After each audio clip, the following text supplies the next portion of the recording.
Ici, je traite la question 2 de l'examen d'admission à l'École polytechnique de Bruxelles, pas de Paris cette fois-ci, je pense à l'examen d'août de 2024, de cette année. Normalement, j'avais déjà traité le point C et je n'étais pas censé faire les autres intégrales, mais je trouvais l'intégrale A assez intéressante, donc je vais la traiter dans cette vidéo. C'est parti. Donc ici, je dois évaluer l'intégrale de t au cube fois exponentielle de moins t au carré dt. Donc ici, je remarque que j'ai de très grandes puissances. Normalement, tu peux essayer d'appliquer directement l'intégration par partie ici, mais moi, je vais pas faire ça parce que je trouve que les puissances sont beaucoup trop grandes. Et je vois clairement qu'il y a un lien entre t carré et t au cube. C'est des polynômes, c'est bon, c'est les monômes de degré 2 et 3. Donc, il y a forcément un lien entre les deux. Et du coup, je sors un changement de variable.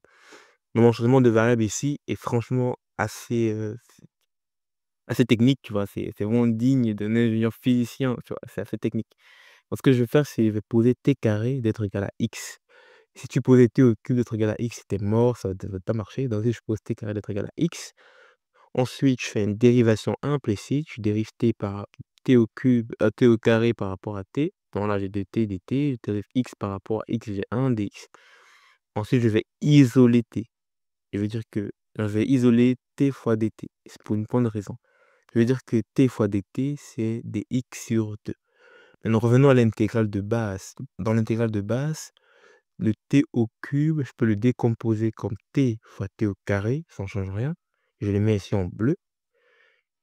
T au carré, je sais que c'est x exponentielle de moins t au carré, je sais que c'est x également. Et t fois dt, c'est que j'ai mis en bleu, c'est x, dx divisé par 2. Donc à la fin, je remplace t dt par dx sur 2, t au carré par x, exponentielle de et carré, de e puissance moins t carré, ou alors exponentielle de t carré, c'est juste exponentielle de x.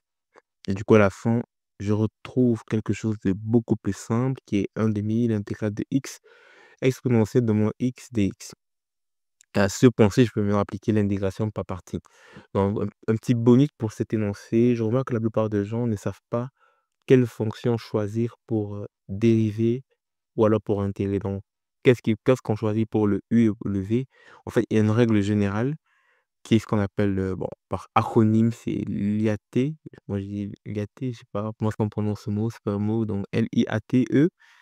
Et en fait, ça te dit la priorité des fonctions pour choisir ton U et ton V. Donc, en gros, LIAET, c'est juste la priorité, c'est pour la dérivation, tu choisis d'abord les fonctions logarithmiques, donc c'est pour la dérivation, pour choisir le U.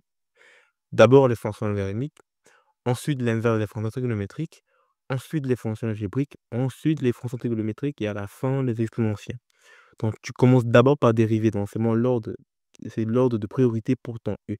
En gros, pourquoi? Parce qu'en fait, quand tu dérives, tu aimerais éviter d'augmenter la complexité de ton problème. Et généralement, la complexité est liée à 2 facteurs. Est-ce que je peux facilement intégrer la fonction que je choisis?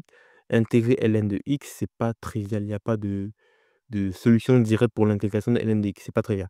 Est-ce qu'intégrer arcos ou arcsin ou arctangente, c'est trivial? Également, non. Il n'y a pas de solution directe pour l'intégrale de ces fonctions-là. Et du coup, les fonctions algébriques, disons x exposant 4, ok, est-ce que c'est facile d'intégrer x exposant 4? Oui, mais quand tu fais ça, tu vois que tu augmentes la puissance de x. C'est pas très intéressant de faire ça.